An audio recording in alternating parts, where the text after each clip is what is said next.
نبی علیہ السلام فرمای ان من اشراط الساعه د قیامت په علاماتو کې یو دادی ان يرفع العلم چې علم به پورته سي ويثبت الجهل جهالت به زیات سي ويشرب الخمر خلق به شرابونه زیات شي ويظهر الزنا او زنا به عام سي دا ټول نن سبا زموږ په معاشره کې موجود دي او قرار آهسته آهسته د علما او سفر هم روان دي علما نن دا پلانې غټ عالم وفات سوی هر عالم چې لاړ سي دومره خلاف پرېږدي چې هغه په ډېرو کلو په ډېر انسانانو باندې د هغه عالم ځای او مقام بیا نه پوره کېږي الله دې د علماو قدرداني موږ ته نصیب کړي او یو حدیث کې راځي پیغمبر علیه الصلاة والسلام فرمایي یوزن یوم القیامة مداد العلماء ودم الشهداء فیرجح مداد العلماء على دم الشهداء د قیامت په ورځ به د عالم د قلم سیاهي او د شهید وینه دا سره وزن شي د عالم د قلم سیاهي به د شهید په د شهادت بعد د شهید په وینه باندې به زیات دروند او وزنی به وي پیغمبر علیه الصلاة والسلام فرمایي یو حدیث کې چې کله قیامت ورځ سي الله رب العالمین حساب کتاب کې ځینې خلکو ته به حکم وکړي جنت ته داخل سه و عابد ته به وایي ځه جنت له لاړ سه عابد به روان سي جنت ته داخل سي بیا چې عالم ته وایي جنت له لاړ سه عالم ته به وایي چې ودرېږه ویقال للعالم قف عالم ته به وایي چې ودرېږه حتی تشفع الناس عالم یوازې مه ځان سره چې عوام دي د ځان سره عام خلک د ځان سره بوز د عالم مثال هغه د یو ډاکټر او طبیب دی ډاکټر او طبیب هغه د مریض خیال ساتي چې په دې وخت کې د مریض کم شي ته ضرورت دی انا پرهیز ورکوي چې دا شی به نه خوري دا تا بیماری ته نقصان رسوي نو کله کله ډاکټر په خپله پرهیز نه کوي خو تا ته پرهیز درښیي کله داسې هم وشي چې عالم هغه پورا هغه باندې عمل پورا احکامو باندې عمل نه وي کړی بظاهر موږ ته داسې معلومیږي خو د عالم هغه ته عالم ته طبیب مثال د ډاکټر دی هغه ته پورا راهنمایي کوي د عالم خبرو د عالم په وینا باندې د عالم په هدایاتو باندې عمل کول دا دین دی یو حدیث کې راځي پیغمبر علیه الصلاة والسلام فرمایي د دې دین مثال د چت دی او د عالم د دې دین د دې چت د پاره پیلر او ستون پیغمبر علیه السلام فرمایي لكل شیء عماد وعماد هذا الدین الفقيه د هر شي د پاره د هر یو چت او تعمیر د پاره یو پیلر او ستون وي یو ستن وي چې هغه باندې دا چت ولاړ وي او د دې دین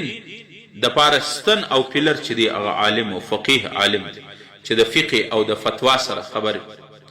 یو حدیث کې راځي پیغمبر علیه الصلاة والسلام فرمایي من جاء اجله وهو يطلب العلم لقي الله ولم يكن بينه وبين النبيين الا درجة النبوة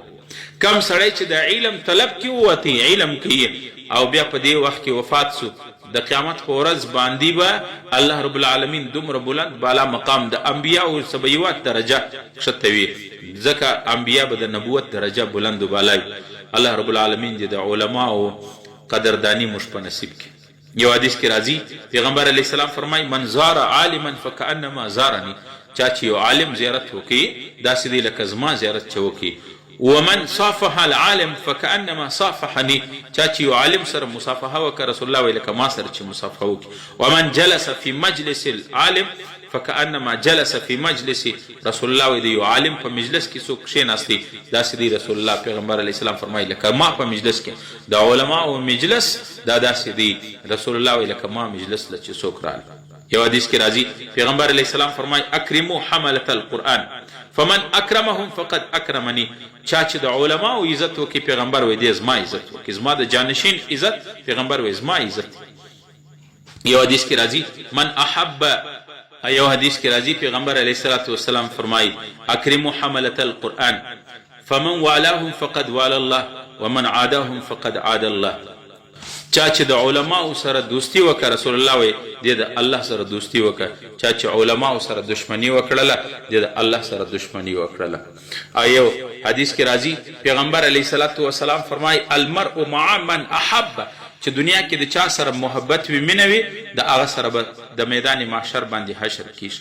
قرآن کریم کې الله تعالی فرمایي وکونوا مع الصادقین د نیکانو علماو نیکانو خلکو په مجلس کې اوسېږي هغه سره ناسته پاسته او ناسته ولاړ کوي ځکه انسان چې دی هغه د خپل خلیل او دوست په دین باندې وي المرء علی دین خلیلی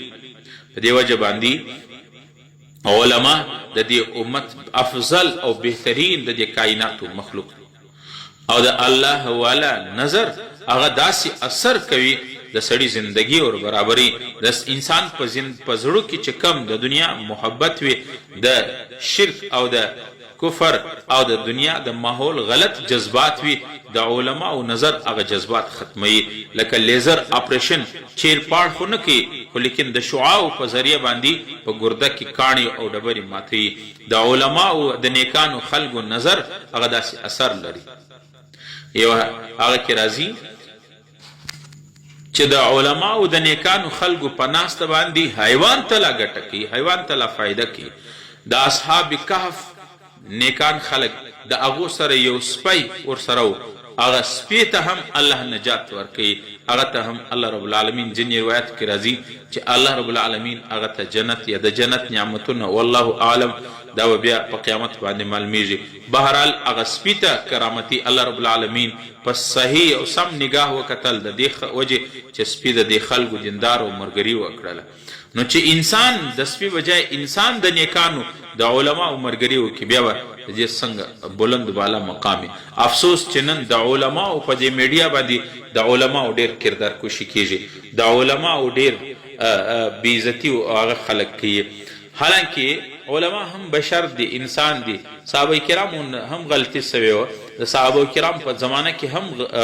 ګناه سوي وي لیکن که یو صحابي سه ګناه سوي نو د دې مطلب خو بدا نه چې سړی هغه صحابي یا تمام صحابو باندې اعتراضات شروع کړي د یو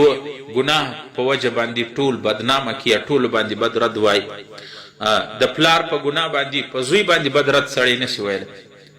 د زوی په ګناه باندې پلار سړی نشي ملامتولی ابراهیم علیه السلام د الله جلیل القدر پیغمبر دی خو لیکن پلار غیر مسلم دی مسلمان نه دی هغه بوتان تراشي بوتان کاریګر دی بوتان جوړي دغه طرح زوی په وجه باندې د پلار نقصان نه کیږي د پلار ته بدرد ویل جواز نه لري حضرت نوح علیه السلام د الله جلیل القدر پیغمبر دی لیکن دغه بچی او زوی کنعان هغه کافر او د کافرانو سره په دې وجه باندې د ښځې په وجه خاوند د خاوند په وجه باندې زنانه ملامتول دا انصاف نه دی په دې وجه د علماو سره محبت ساتل د علماو سره ناسته پاسته کول